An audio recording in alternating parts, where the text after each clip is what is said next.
AIMIM chief Asaduddin Owaisi ने इस हमले की कड़ी निंदा की। उन्होंने कहा, जो भी इंसान को उसकी जात, मजहब या धर्म के आधार पर मारता है वो इंसान नहीं रह जाता। पर सवाल उठता है, क्या इतनी निंदा काफी है? क्या मुस्लिम नेतृत्व को आगे आकर ऐसे आतंकी विचारों के खिलाफ खुलकर बोलना नहीं चाहिए?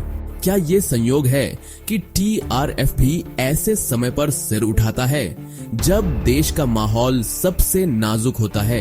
क्या ये सब एक ही स्क्रिप्ट का हिस्सा है? हमने कश्मीरी युवाओं से बात की।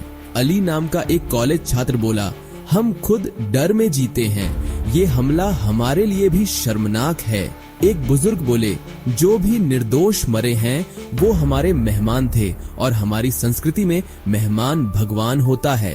कुछ लोग इस हमले को मुस्लिम समाज पर हमला मान रहे हैं। कहते हैं कि TRF जैसे आतंकी संगठनों की हरकतों का खामियाजा भारत के आम मुसलमानों को भुगतना पड़ता है।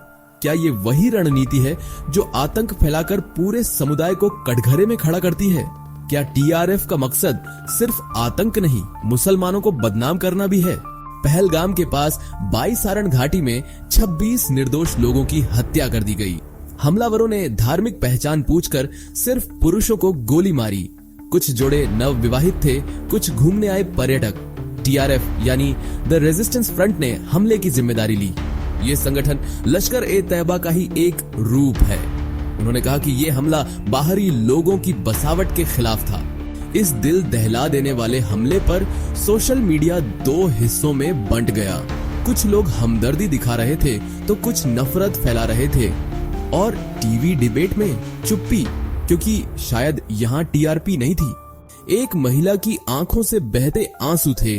वो कह रही थी, उन्होंने मेरे पति से नाम पूछा और फिर वहीं गोली मार दी। दूसरी महिला बोली, वो बार बार पूछ रहे थे, कौन हो तुम? ये सिर्फ मौत नहीं थी, ये इंसानियत की हत्या थी।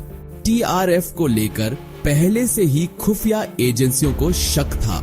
ये संगठन पाकिस्तान से ऑन परेड होता है और इसका काम कश्मीर में डर फैलाना है। पर ये डर अब धर्म की पहचान के सहारे फैलाया जा रहा है। क्या ये आतंकवाद अब सीधा हिंदू मुस्लिम नफरत फैलाने पर उतर आया है?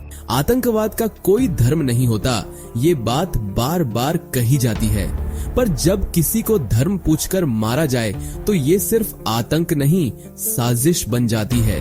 भारत का संविधान, उसका सेक्युलर ताना बाना सब इस विचार से जूझ रहे हैं और अब हमें भी सोचना होगा हम किस तरफ हैं।